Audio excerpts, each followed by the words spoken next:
त्यांनी स्वतः सुचवले की मी 8 वर्ष जबाबदारी नव्या पिढीला प्रोत्साहित करा. ते त्यांनी सांगितलं तर बघूया.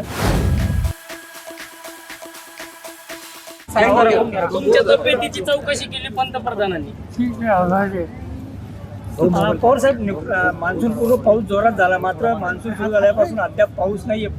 खरीपाच्या पेरणी आता फळांची, तर काय वाटतं एकंदरीत? असं हवामान खात्याची जी माहिती आहे ती माहिती चांगली आहे.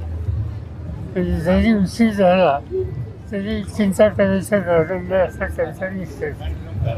आणि अलीकडचा अनुभव ते जे सांगतात त्याच्यात वास्तवता खूप आहे. एकूणच काल राष्ट्रपतीचं अधिवेशन पार पडलं, त्यात प्रदेशाध्यक्ष नवीन नेमण्याच्या चर्चा सुरू झाल्यात आणि काही नावं सुद्धा समोर येत आहेत. कधी मिळेल? त्यांनी स्वतः सुचवले की मी 8 वर्ष जबाबदारी नव्या पिढीला प्रोत्साहित करा. ते त्यांनी सांगितलं तर बघूया. बाकी त्यांची चर्चा एचडीपीटी कॉटनला बंदी आहे राज्यात. एचडीपीटी कॉटनला बंदी आहे राज्यात आणि शेतकरी परवानगी मागतो. एचडीपीटी कॉटन हे की ट्रान्सजेनिक कॉटन याला सुप्रीम कोर्टाने बंदी घातली.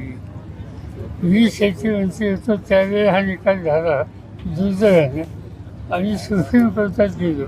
सुप्रीम कोर्टाने आमच्या विरुद्ध म्हणजे भारत सरकारच्या विरुद्ध निर्णय दिला. तो निर्णयाच्या बदलायला तयार नाही. त्यामुळे आता अडचण येईल.